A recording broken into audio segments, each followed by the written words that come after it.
And hello, everyone. This is Daniel with the Legacy of Daniel podcast. And today I have a special show, one that, well, actually, let me start over.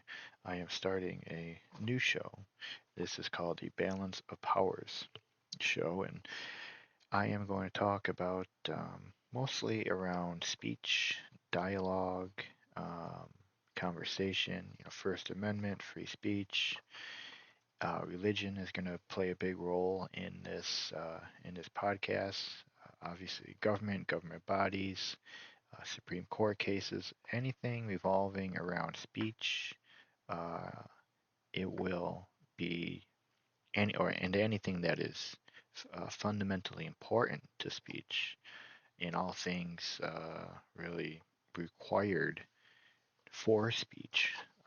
Will be, I guess the word inclusive is the word I'm looking for, will be spoken of. Speech is a very, very important aspect of our society, of us literally existing. We literally exist off of speech and dialogue and conversation.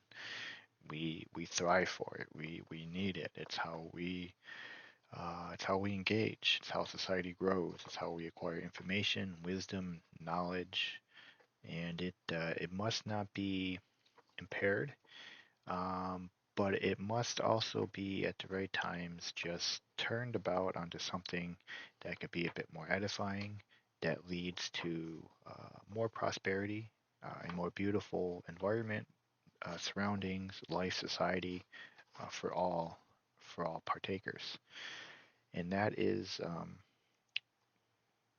the big goal that I'm really going to try to answer in this show is how do we make speech more edifying, more beautiful, that leads to a higher sense of prosperity, more prosperity for all of society.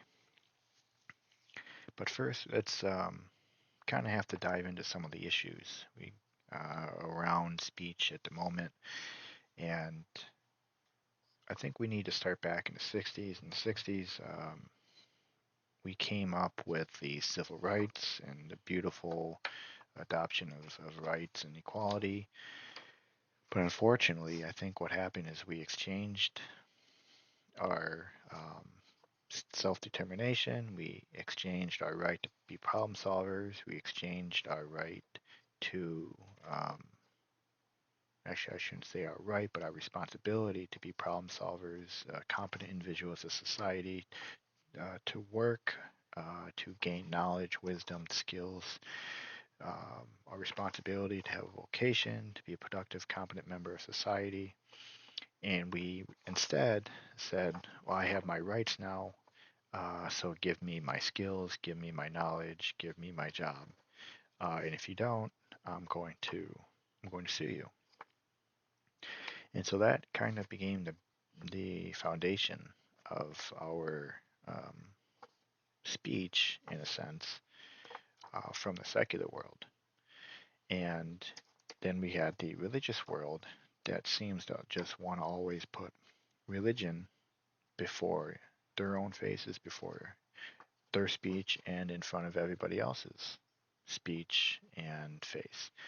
And that's just not acceptable. That's how barriers are put up in society, and it's a way of people creating excuses for themselves not to be productive, competent members of society.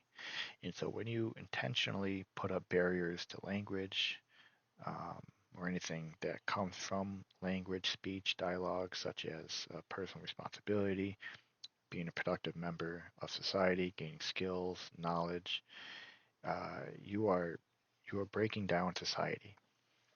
We should not allow any barriers to exist, and we really shouldn't be rushing out into the battlefield of that we think exists, waving our First Amendment right flag.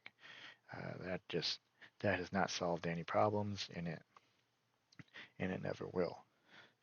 Speech needs to be something that edifies the individual, edifies society, and leads us all to a more beautiful, prosperous life, society, and world.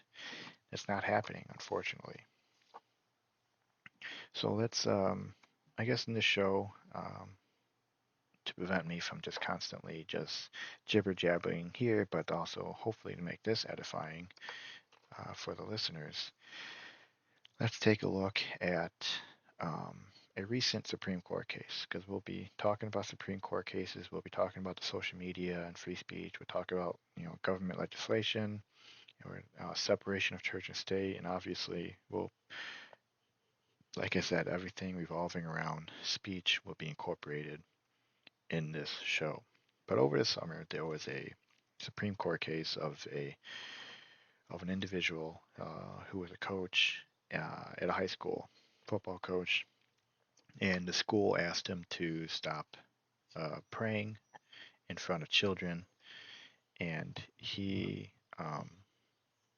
obviously did not stop, and there was a Supreme Court case that ruled in his favor that he can indeed pray in front of, he was allowed to continue his prayer.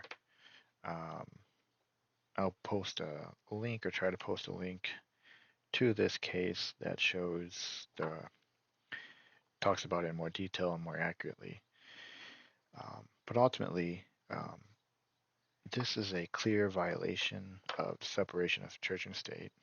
Prayer should not be allowed on public property, verbally or physically, unless it's sanctioned for whatever reason. It may be sanctioned after school type of thing, or just it's a class, so that would be acceptable.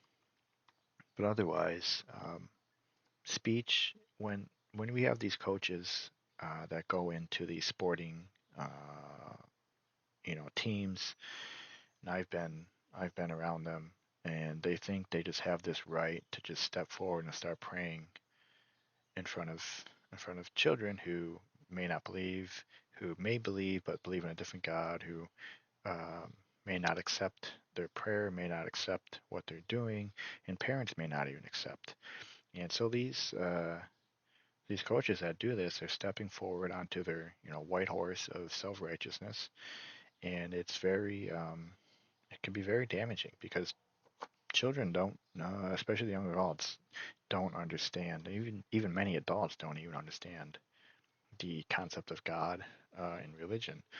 So there really shouldn't be, really is no need for this urgency to be praying in front of children in any capacity.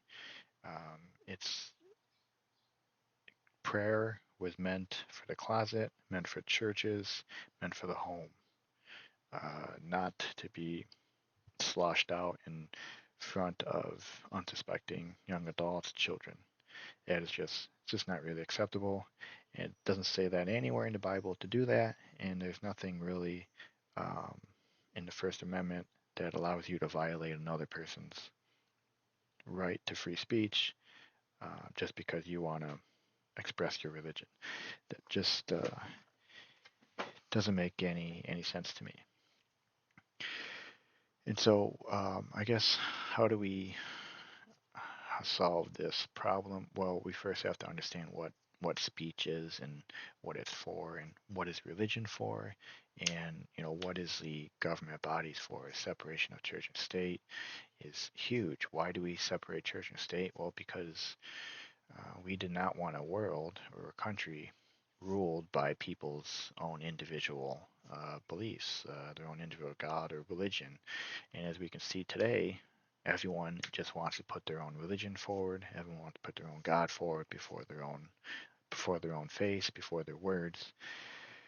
And when they do this, it erects barriers, it impairs conversation, impairs dialogue, and then it ultimately impairs maturity, in which when maturity is impaired, there's no prosperity, there's no creativity, and no joy in life. And that is a very, very real hazard to children and young adults. Religion is supposed to be a foundation of really the family unit.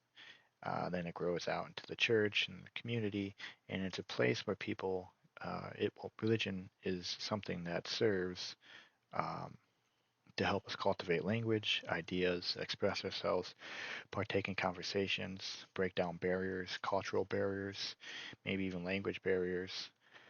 But when we choose to walk on our own self righteousness, putting barriers up everywhere because of our religion, we're destroying society. The same thing could be said in the secular world. When people want to walk around waving their First Amendment flag, um, or they want to wave their identity or whatever it is they want to wave, they're denying other people's rights, and they're denying the ability of the environment, the community, to become more inclusive, to live off all the words, live off all things, and to accept all ideologies.